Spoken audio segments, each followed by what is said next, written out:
Southeast Asia. I think in between India and China, Southeast Asia often gets forgotten. So I compliment the Asia Society on having a whole panel on this. Let me start with you, Peter. I mean, in a sense, we just had a moment in which, with the ASEAN summit, where Southeast Asia was playing the role that it always seeks to play. The phrase, which I suspect some in this audience might not be familiar with, ASEAN centrality, the idea that for all of Asia, ASEAN should provide the kind of convening space where everybody comes together and shapes the rules. And you could make an argument, I think, if you were Anwar Ibrahim in Malaysia, that ASEAN just did that, and that ASEAN should be pretty happy about its role. I wonder, could you just reflect for a minute on what we've just seen in this ASEAN chairmanship and sort of look forward maybe to the next when the Philippines takes over, and what the challenges are that you see?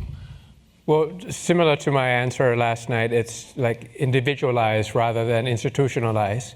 A lot of things that were accomplished during the last ASEAN summit was headed or led by Prime Minister Anwar. You know, similar to something that happened in 2011 when Dr. Mati of Indonesia was trying to do a peace deal between Thailand and Cambodia as well. So it's really up to the individual during that period of moment where the centrality would happen or not. It's not as institutionalized things. And when you talk about this, you cannot just talk about it as a snapshot. You might have to think about it as a long-term thing and two sides of the coin. You know, there are things we managed to have a ceasefire, we managed to have a peace deal, but at what price? Are we being forced by external actors that is outside ASEAN that is happening as well? And what about the crisis in Myanmar? What about the South China Sea? What about the Mekong region problems that never materialized? So just because you have one accomplished snapshot that was led by an individual doesn't mean that ASEAN centrality is something that is going on. So, okay, yeah. Huang, I mean, your sense, Peter seems to be saying, don't get too excited about ASEAN's role in the future of Asian sort of architecture. I mean, is that your reflection as well? I think, well, I agree. I mean, the worry about Thai-Cambodia peace deal or ceasefire and the ceremonial around it was more for photo op than the real and lasting commitment to that. I mean, it's much longer for everyone to be observing. But for Mr. Trump, who sort of hijacked the whole show, was just about few minutes of photo opportunity.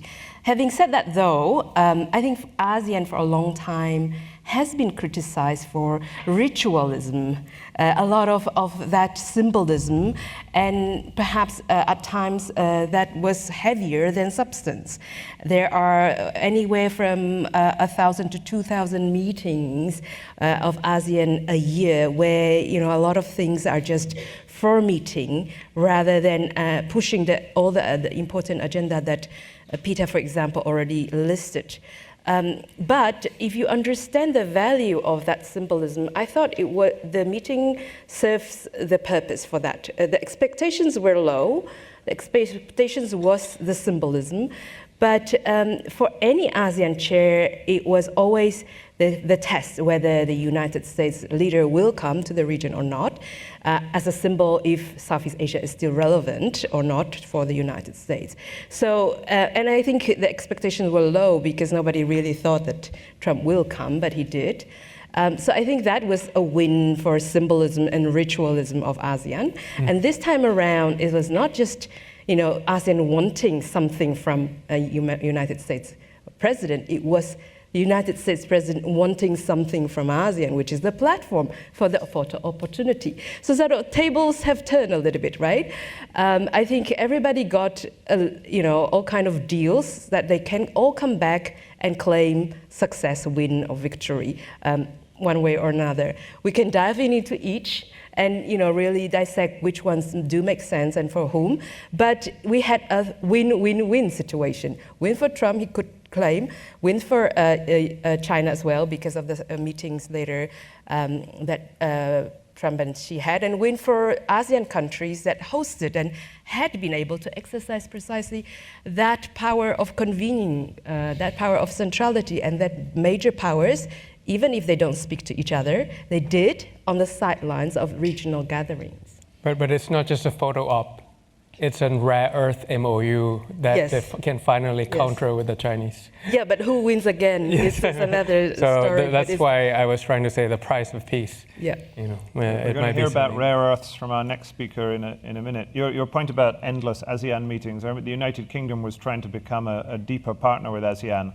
I remember a friend in Singapore saying that they were mystified as to why European countries wanted to turn up at ASEAN meetings when people in ASEAN tried to work out how they could turn up at fewer of these meetings. So, let me ask about the two, in a sense, where Southeast Asia fits in the big global picture. First on security and then on economics. So the sort of endless refrain that observers of Southeast Asia hear is that Southeast Asia doesn't want to have to choose between the two big regional powers, between the US and China. The Lee Kuan Yew School recently put out some research where they had tracked various metrics of sort of positioning between the US and China. And it showed pretty clearly, albeit not hugely, that every country in the region had got a little bit closer to China over the last 10 or 20 years. I wondered if you might kind of reflect on that, as in, is it true, as is often reported in global media, that most countries in Southeast Asia are sort of shifting away from the US and towards China, particularly under Trump, or is it more complicated than that? This is the study that started with the Philippines and keep going down the countries. Yeah, that's it. And they show the 10-year gap from 2015 to 2025. Yeah. Yeah, so I think it was only the Philippines and the Malaysians that are not shifting as much as Laos and Cambodians, where the gap was really big when it's going towards the Chinese, correct? That's it. Yeah, in case I can speak for Thailand, for my country, it's a perfect storm of two things. So it was during a military coup that happened in Thailand when, it was President Obama at the time, and all the EU leaders stopped the kind of trade negotiation, the kind of relationship that was happening. And it was the first Trump 1.0. So it's a perfect storm that the Americans were thinking about American first, and at the same time, the Thai military government was not very welcome. And those two perfect storm combined push Thailand towards the Chinese camp very much in every dimension possible. Tourism, retail, mining, manufacturing, e-commerce, and we felt the American absence for sure during that time. So it was a perfect storm for Thailand for that to happen. So there is this isn't a kind of myth that in a sense, whether voluntarily or having been forced, that there has been this shift, at least in Thailand. That's what I felt, yes. I mean, Huang, you know Vietnam very well, but you also watch the whole region. I mean, is this sense of Southeast Asia sort of tilting in China's direction? Is that a fair reflection of the way things are going? So this study is interesting because it has a little bit of historical comparison. So if you look back, China was not as an option as it is is now. So you have to take that to account as well.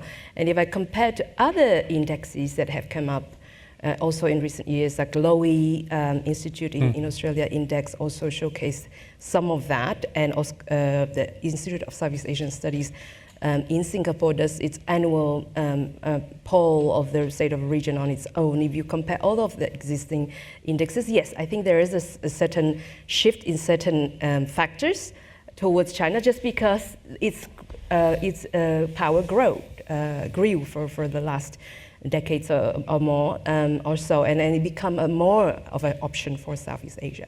But if you look at specific things, and you mentioned Vietnam is quite an interesting case because it has a shift towards more US in its recent history if you compare that.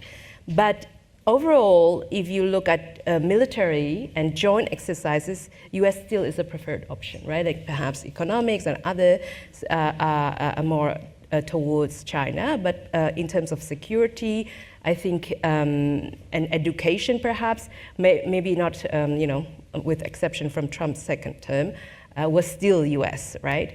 But I would also say that the factor that affects these choices or perceived choices or options that the countries take is that China is perceived as a resident actor that is not going to go anywhere, whereas United States can come and go.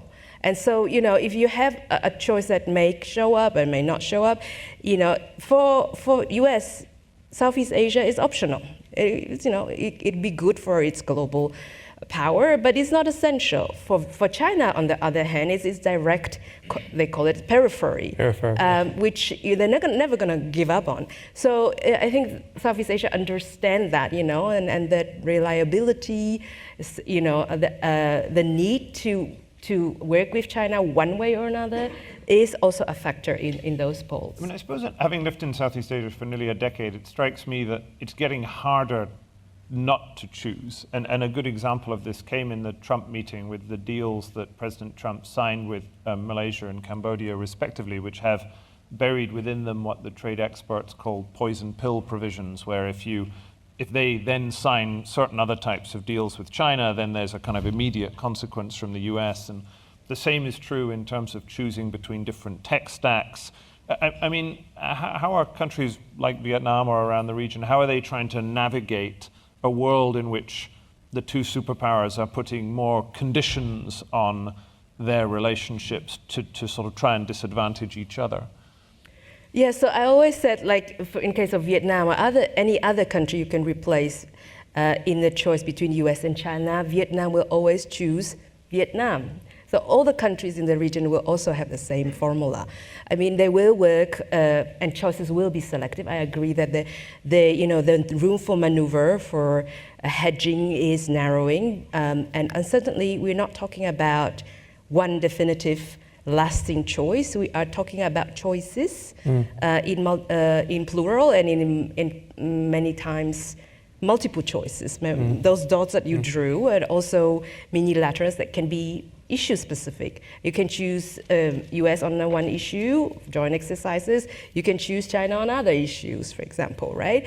And so they might be multiplying, multiple choices, and they're fluid. They can change at any time, and that makes hard work for everyone, because US and China have to work harder to compete, but also the countries that are making choices have to work harder to, manage this all competing interests, and perhaps at sometimes quite risky moves that is balancing it between the major powers. So I think the situation in general will make those choices harder, and not based on shared values or any alignment or loyalty to alliances, but we're going to be very, very pragmatic. A la carte and not a buffet. Yeah. Do you agree? Yes, I agree. I think a la carte and buffet, but not all the ASEAN countries can say what she said. I think if I were to think aloud, I think Vietnam can, Indonesia can, Malaysia might, but the rest of the ASEAN countries, because of their proximity to China, because they have that capability to do it. Right. Vietnam has its own capability, its own domestic market. Indonesia can. Malaysia could diversify into both OECD and RCEP and also TPP and things like that. But not all the countries have that kind of ability to actually, I want a la carte from here and a la carte from there, rather than a bandwagoning buffet from one camp because you're being pushed to one side. But that's also a matter of expanding that strategic space. Yes. And agency that we mentioned about activism. Yes. So countries are working harder to make that space available. Yes. Create that strategic. But some countries are choosing convenience. Yeah, so. that's right. Let me ask about the sort of geoeconomic side of this. So when we had the Liberation Day tariffs earlier this year, it was very striking that the trade-dependent Southeast Asian or sort of trade powerhouses in Southeast Asia, Vietnam in particular, which got, what, 40-something initial tariffs, 49% was it? Thailand, Malaysia, Philippines, Indonesia, they were all clobbered by the first round. And so it really looked as if, in its new anti-trade stance, the US was targeting some of the most successful countries in the previous era of globalization. So, I mean, Peter, you must have thought a lot about this, about Thailand's economic model, were you to have become prime minister. I mean, in a sense, is the model that helped Southeast Asia or parts of Southeast Asia go from poor countries to being middle, and in Thailand's case, sort of upper middle income countries, is that model now over, or does it still have some distance left to run, even despite the kind of problems in the global trading system? Over due to the index graph that Nico showed just in the very beginning. Right. You saw the FDI coming down, and he wanted me to yes, thank you. Over. It's the corruption when compared to Vietnam. It's the human capital when we compare to Vietnam and to Malaysia, and we haven't upgraded it for a long time due to our political uncertainty after the military took over. And that looks like that. So it's really something that we couldn't find a way to move forward. So when something incidental such as COVID crisis or the Liberation Day, just like you said, it shocked the system because of the over-reliance on globalization, over-reliance on trade and investment and things like that, because we have nothing inside. If Thailand was a country, we would have a very big head, very weak core, small arms and small legs, because we just concentrated too much on a certain industry or certain companies without upgrading or reskilling our people. And is that a sort of, I mean, sorry to point to Thailand's poor performance on this measure, but is that unusual for Thailand, or is it a common problem across the rest of the region, as in? Not at all. Southeast Asia did very well in this. This is up to 2024, right? So if you combine ASEAN incoming FDI is 230 billion US, going to China is 160. So 2024 was the year that foreign direct investment from all over the world, because of the China plus one or the friendshoring that happened, that companies try to diversify. ASEAN incoming FDI in 2024 was more than the Chinese. Yeah. Was more than China, but Thailand is the one that's lagging behind. In a sense, I mean, in your talk last night, yes, you talked about South and Southeast Asia as the new growth drivers and this point. So are you sort of optimistic about Southeast Asia and not about Thailand, if you sort of... Yes, because it's Asia society, not Thai society. I see. So I was coming here to be an Asian man, talk about Asia, talk about ASEAN, but yeah, I mean, if you talk about my country, the number shows in God I trust, the rest brings data. So. I want to ask about Thailand specifically in a minute, but Huong, I mean, from a perspective of Vietnam is the great success story of the last decade or two. I mean, it's an astonishing sort of trade powerhouse, 200% trade to GDP ratio, and the country that is always mentioned, as Milan talked about with respect to India, as one of the relative winners from the China plus one situation. So in a sense, is it just that the rest of Southeast Asia needs to be more like Vietnam, or is Vietnam's situation unusual? Well, hold your horses. What's the secret sauce? Well, hold your horses, because yes, as the great power competition, Trump first term, and competition with China, Vietnam was indeed labeled as the greatest winner of the great power competition. But now, with the Trump's tariff since April, the Liberation Day, some already called Vietnam the biggest loser of the tariff war, which I shared early in the lunch with some of the participants as well. So yes, there was a moment where countries in the region, Thailand, Malaysia, and all of the regional neighbors says, see how Vietnam is being able to not only maneuver in this tense geopolitical environment, but actually thrive when the great power competition creates a more tense landscape.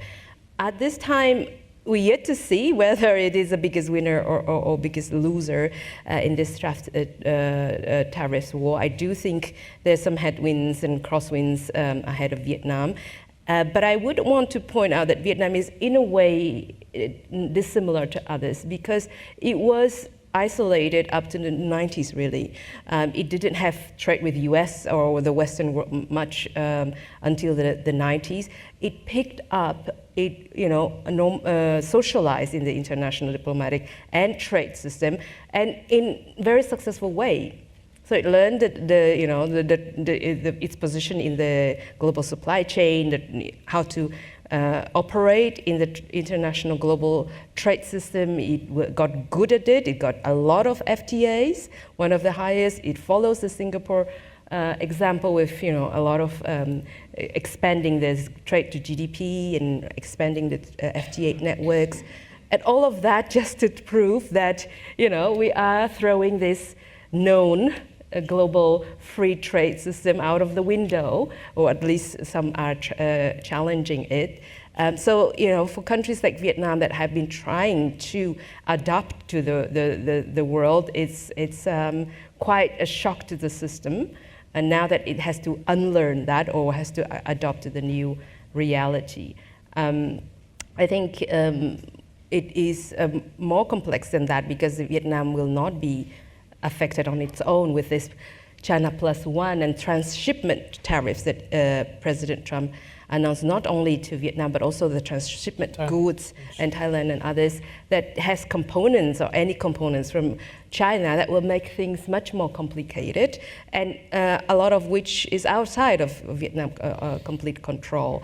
All of the products made in Vietnam, or most of the products, have lots of components from China and elsewhere. So I think we are also seeing things as some mission impossible there if the tariff was exactly to follow the Trump's announcements. Let me ask one more big picture economic question, which is about a topic that almost dominates conversation here in Europe, the China shock 2.0 involution, the sort of Chinese excess manufacturing capacity. I mean, it struck me a couple of years ago that as Europe was waking up to this, that the other countries that could be the biggest losers from this are the trade powerhouses of Southeast Asia, because they are the economies that have created niches in global supply chains that China is now going to swamp with as its industries move up the value chain. So clearly, as you will have picked up in a conference like this, as we heard from Abigail, Europeans are terrified about this.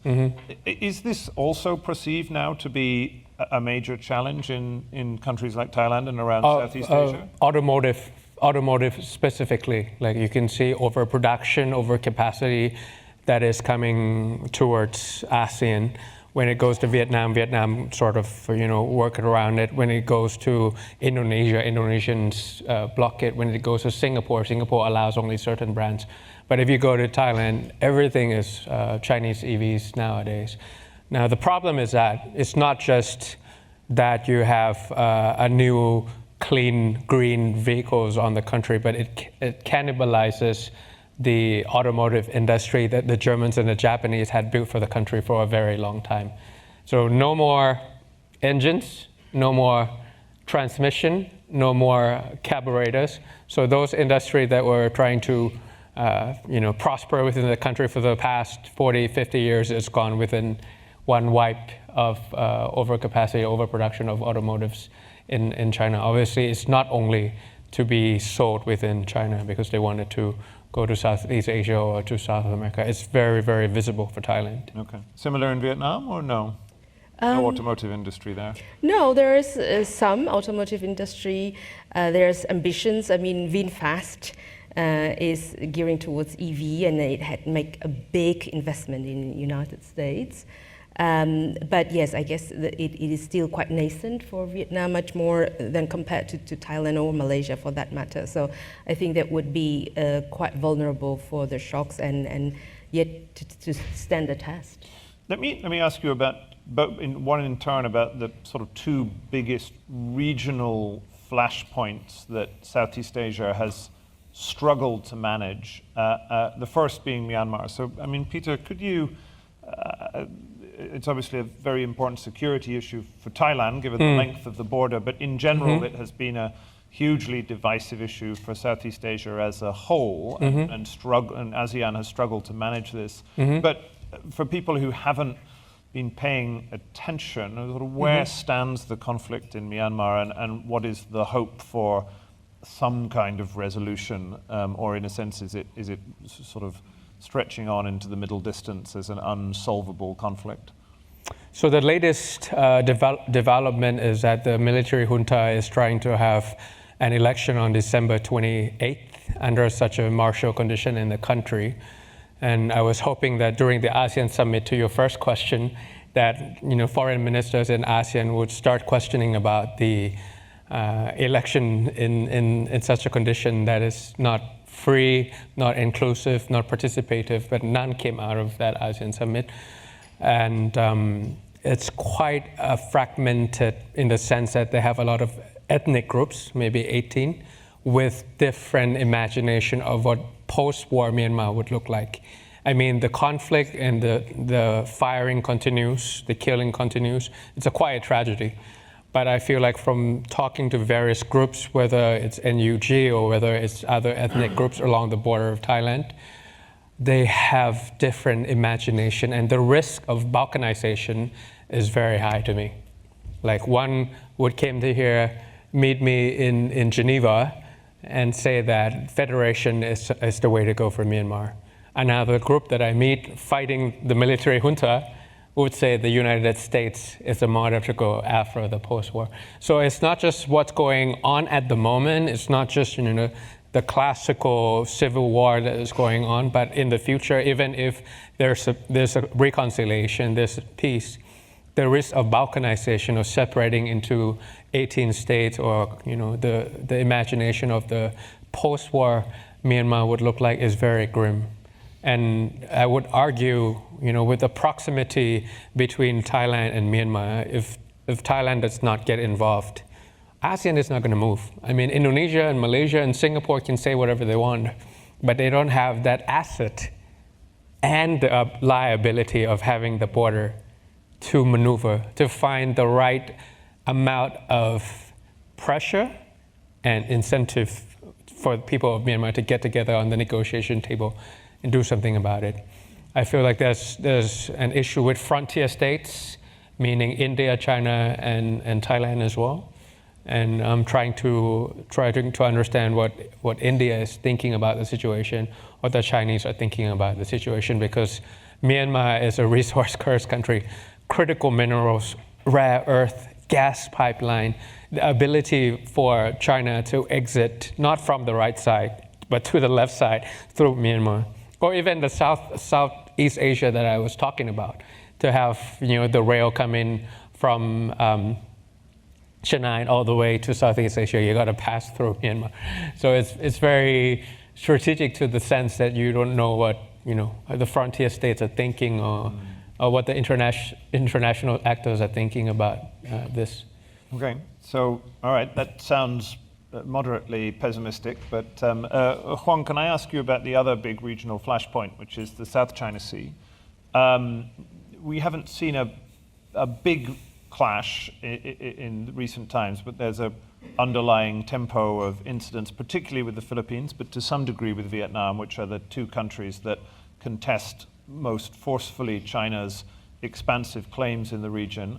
I mean, can you just say a little bit about where that stands? Is it fair to say that China is continuing to sort of push forward with its claims, or is a sort of rough détente been reached?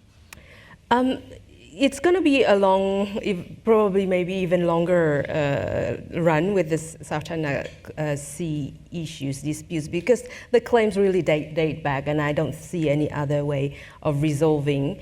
Even there have been attempts to clarify the claims that Philippines took China to the International Tribunal, and actually next year we mark the 10th anniversary of this. So, and Philippines will be the chair of ASEAN, so there might be some further action on that. But in terms of claims, it is a multi-party claims. It involves China, a number of Southeast Asian countries, but potentially it also could involve the United States by the virtue of alliance with the Philippines, but also interests that the United States has in the region and other actors, even including European actors, which trade also pass through the South China Sea. So it's certainly not something easy to resolve, nor do we see any potential possibility in that. But I think certainly China is advancing its control over the disputed waters, the reclamation of islands and militarization of the islands are happening, whether with the PCA ruling or not.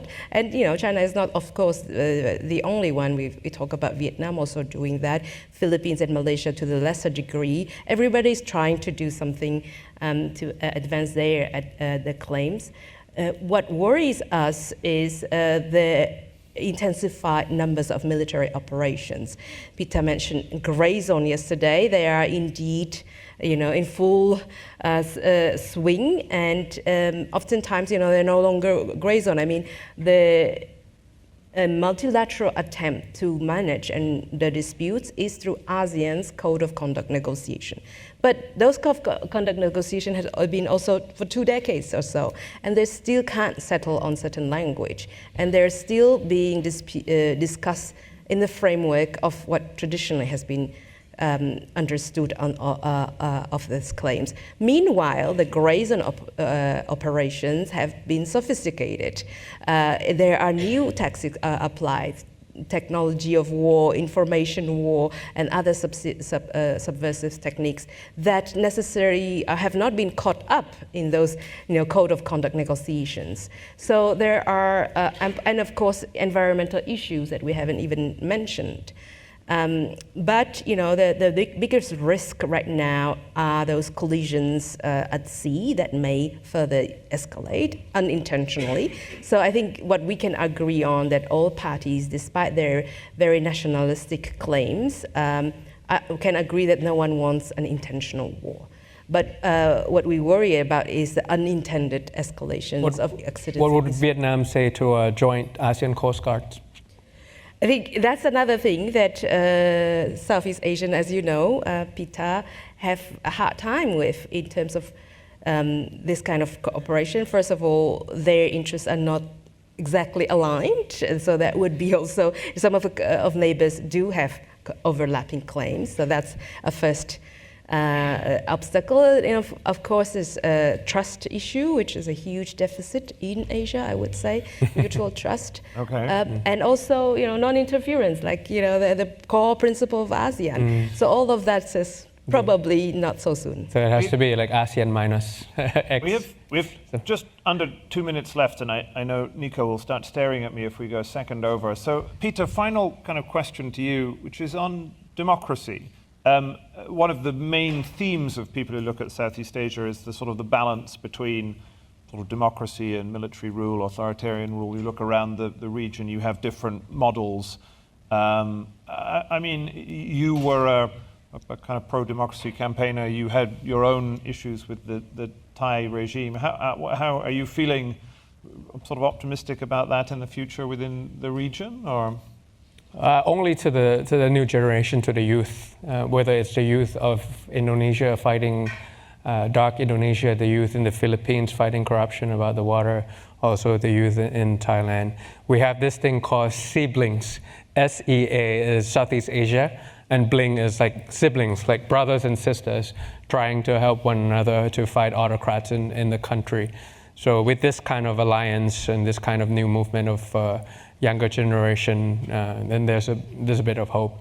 In Thailand specifically, each year we have about 1 million new voters coming out every year. So if they're 14 now, there'll be 18 in 4 years. If they're 15 now, there'll be 19. If they're 16, there'll be 20. So for me to be banned, according to James' question, for 10 years, that's almost like 10 million new voters during that time that I could think is an opportunity to capture and look at it in a positive side. But it's not automated for sure. Going around the world, with what happened in America. Just because they are young doesn't mean that they will vote for me. So I have to empathize and mobilize them. Okay. All right. So thank you very much to my panelists. We've covered a lot of ground. I'd invite you to give them a round of applause. Thank you very much, Peter and Kwong. วันนี้ขอประกาศต่อหน้าทุกท่านในที่นี้ว่าเวลาของพวกเราได้มาถึงแล้ว ฝากกดไลค์ กดแชร์ กดติดตามและกดกระดิ่งให้ด้วยนะครับ